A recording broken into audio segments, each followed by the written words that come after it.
Hi guys, Ismail here. If you have been on social media, you probably saw some fitness influencers on performance enhancing drugs, especially steroids or even SARMs. And they go even as far as promoting those substances and say how good they feel on it and how productive or how strong and how much better they feel on those substances. But for the most part, new experiences are trying new things are really important to me, and steroids are something that can potentially benefit your life so much.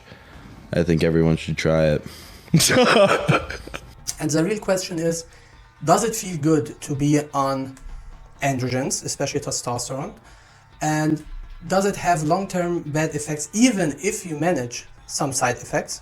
And the answer is, for all those questions, first of all, yes, it feels good to be on steroids, and secondly, yes, it has some side effects that are permanently, especially if your brain is not finished developing, you will have permanent side effects. About the good effects of steroids, those good effects you will notice in the mood. So they feel more motivation, they need less sleep, or they feel that they need less sleep, more attention, more drive, and better libido. And the question is, why do they have those effects? So androgens like testosterone show their effects by two pathways, the androgen pathway and the estrogen pathway.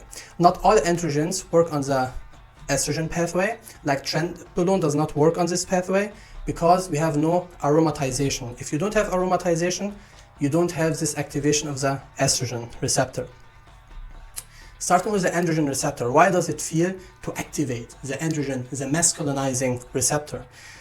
The answer is, it increases the production of dopamine, the feel-good neurotransmitter. So it works a little bit like Ritalin or Adderall at very low dosages and a constant. So you don't have strong fluctuations. Of course, at extreme dosages, it's different. So you have a higher production of dopamine. This explains you are more driven, you feel better, you feel stronger, and you feel like you can work out harder, and you can even entrepreneurial work. You feel like you can do more entrepreneurial work. And confidence comes also from this pathway, the increase of dopamine. You don't only have an increase of the production of dopamine, and this is something very interesting and very specific and rare you find in substances. So if you take Adderall or Ritalin, you will feel good, but you will have a dump and you might end up addicted to them, especially Adderall, because your dopamine receptors will downregulate. So you produce a lot of dopamine, but the receptors of the other cells downregulate. So you get desensitized. But with dopamine, with testosterone, your dopamine receptors don't downregulate. They upregulate even. Not all of them. You have subtypes of dopamine receptors, and you will see they upregulate. Especially we are looking at a dopamine type like D1, D2, and D5. They upregulate. And why is this interesting? It means you will feel good without a downregulation of your sensitivity to them. But it's also problematic. Why is it problematic? If you have a high increase of those receptors, you are at a risk of neurotoxicity by excitotoxicity. So especially the dopaminergic receptors can die off, and you are at a high risk of Parkinson or even Alzheimer, but especially Parkinson's disease. And also there's a higher production of reactive oxygen species, and this is of course not good for your brain in the long term. This is one of the mechanisms how steroids can age your brain by having more oxidative damage and neuronal loss. So brain cells are dying and are less healthy. And another thing about the, I would say, like overexpression or upregulation of those dopaminergic receptors, especially D1 and D2, it has been shown if you have an upregulation in them or an overactivation of those receptors, you have less impulse control, so you're more impulsive. So especially when you take drugs or something, you can end up very likely much faster addicted to them. And also this implicates to the steroids themselves, because steroids feel good, we said, increase in dopamine and the receptors. And it's like a feedback loop. I feel good on them, and my receptors upregulate, and the activation of those receptors causes reduced impulsivity, reduced impulsive control, so you are more impulsive. And this is a physical dependency. No one talks about it. You get physically dependent on steroids. That's why it's very hard to quit it. Not only mentally, people talk a lot about mental addiction to steroids, but this is physical dependencies. This is a different thing. And you end up more addicted to substances, and you get faster addicted to other substances, like recreational drug. And you probably say, okay, this sounds familiar. If you look at Togi, he's addicted to gambling, probably addicted to sex, he meets a lot of girls, and drugs. This is the best way to get done. I don't know where to look. $15 bets on both sides. $15 bets on both sides. Double efficiency. Double fucking efficiency. And this is by the activation and the overexpression or upregulation of the expression of dopamine D1 and D2. And if they are expressed, it's very likely to get addicted to stuff. So people who have Alzheimer's disease get actually medication to activate those receptors, because you need the activation of those receptors to have normal movement, or you will have tremor. Your hand and legs will shake if you don't have enough activation to them. And a lot of them have an impulsive disorder. So especially you will see impulsive buying. They get addicted to buying stuff from the internet, or drugs, or sex. Your libido also increases. This is one mechanism how steroids will increase your libido, the activation of those dopaminergic receptors and increasing them. And of course, gambling addiction is very common on people using those medications that increase or activate the D1, D2 receptors, especially the D2. And another thing is, if you have a lot of activation to them, you will have also reduced memory, especially working memory. This is why people who use anabolic steroids will have reduced memory. It's one of the mechanisms.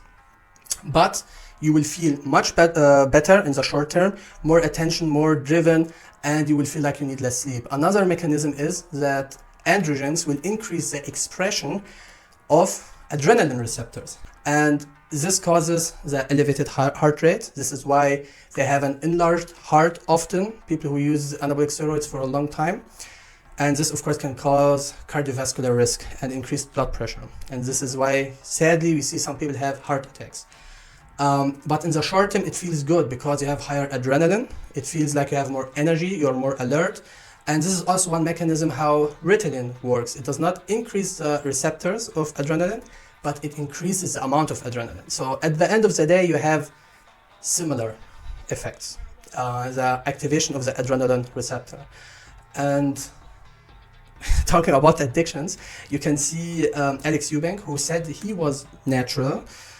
He started taking steroids, and now you can see him gambling and working out and gambling while he's working out. So you cannot work out without gambling. It explains the same thing. You have overexpression or an overactivation of those dopaminergic neurons. You get highly addicted to substances. Not always, or gambling. Not always, but it's very likely to get addicted. Not all people. Our brains are different. So this is one mechanism how testosterone makes you feel good. You have this Ritalin-like effect. One mechanism is the estrogen. How estrogen makes you feel better is that it works like an antidepressant. To be more specific, SSRIs. What are SSRIs? It stands for selective serotonin reuptake inhibitor. So you inhibit the reuptake of serotonin. So you end up with higher serotonin.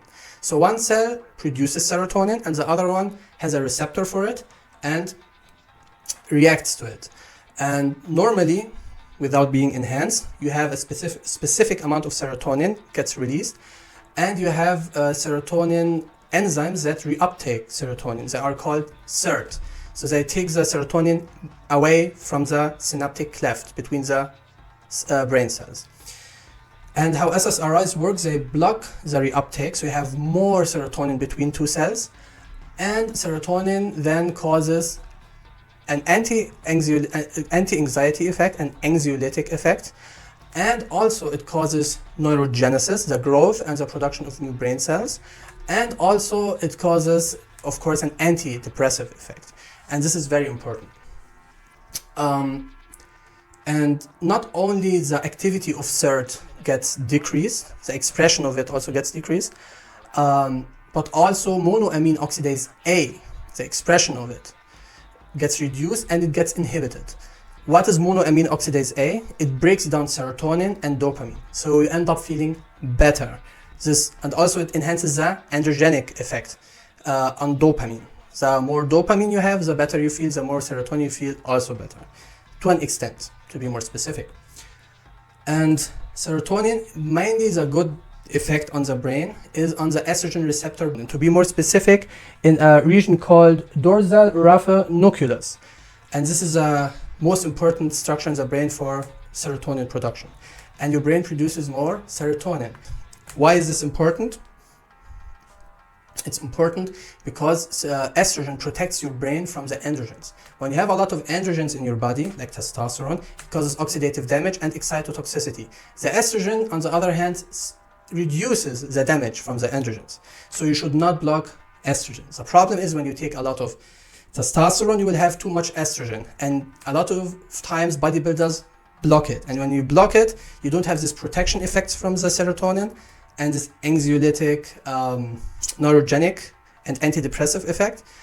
And why is this interesting? It makes you learn faster and also have better long-term memory. So you can memorize things faster, especially long-term memories. So this is interesting. You have more neurogenesis and more activation of the NMDA receptors, this glutaminergic receptors. So you have better learning, better memory. This is why you should not suppress estrogen. You might say, but why are a lot of bodybuilders not depressed? A lot of them get depressed and they feel bad. But even if they don't, it's because the dopaminergic effect is masking the serotonin deficiency. Another thing about serotonin, you have two types of receptors. You have an H1A receptor for serotonin and then an H2A receptor. H1A receptor, this is like regulating the amount of serotonin in the brain. And when it binds to serotonin, it causes the cells that produce serotonin to produce less serotonin. However, after a while, a few weeks to a few months, this is also how SSRIs work, by the way, the sensitivity of those receptors gets reduced. Also, estrogen reduces acutely the sensitivity of those receptors. And you get less of those receptors. And this means that the cells that produce serotonin basically get less of this feedback loop. They notice less of this increase of serotonin. So they end up producing even more serotonin. So the serotonin H2A1 receptor causes the cells to produce less serotonin. However, after a while, it gets desensitized. You have less of those receptors and the cells end up producing, again, a lot of serotonin. So this is why antidepressants take weeks or months to work. And estrogen also will have this effect after a few weeks. But acutely, it increases serotonin still. And it increases the expression of the H2A receptor. And this is a receptor that's mainly for this antidepressant, anxiolytic, and brain growth or neurogenesis effect receptor. You have to keep in mind that the higher your testosterone is, and the lower the estrogen, but even if you don't use an aromatase inhibitor and just use high levels of testosterone, this will cause you to have less serotonin synthesis and also will increase the production of SERT. SERT is the enzyme that takes serotonin out of the synaptic cleft. So it's like an anti-SSRI. SSRI inhibits the reuptake, SERT causes the reuptake. So this is one mechanism how testosterone can cause anxiety and sleep disturbances at higher dosages and can also cause neuronal damage because you need the serotonin signaling. You need a balance of dopaminergic and serotonin. Another thing about androgens I did not mention is that androgens have been shown to decrease the density of the cells in the prefrontal cortex. And this is very serious because you need the prefrontal cortex for emotional regulation and also impulsive control and also for future planning. So when it gets reduced, you get basically people who cannot control their emotions, aggressive, and you also get people who cannot control their impulsivity, they cannot control their impulsivity and problems with future planning. And this is something rarely I see people talk about, and it's of course very serious. Another thing about steroids is that most people get them from the underground, from labs, underground labs. And most of them have, or a lot of the times they have rancid oils, carrier oils.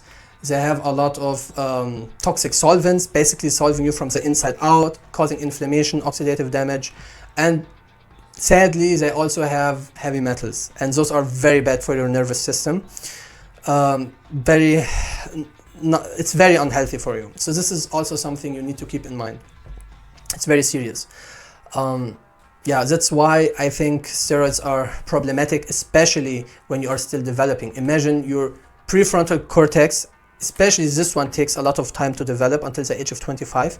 Imagine it's still not developed. You stop the neurogenesis because you have increased inflammation from the steroids, and also you probably will use an AI to reduce your estrogen, and you have also the overexpression of D1, D2 dopaminergic receptors, which will cause you increased impulsivity and cause and disrupt the development of the prefrontal cortex. And also we have the death of cells. I think this is very dangerous for people to use it because you will have long-term permanent changes to you, especially if you're a teenager taking steroids. 79? Oh my god, there's no way I got 79. There is no way I got 79 on that test. We're definitely using the score. What did I get the first time? 89? There's 70 fucking 9? 79 is like the bottom fucking 10% of all people. And even adults have those changes to their brain. Imagine if your brain is not finished developing it. It's even worse. And it's not like you can mitigate all side effects, especially the side effects to the brain and kidneys are very hard to recover from. So guys, I hope you liked this video. I know it was a little bit heavy and it had a lot of complicated information. However, if you guys want me to do a more comprehensive video where I take it part by part, I can explain it to you.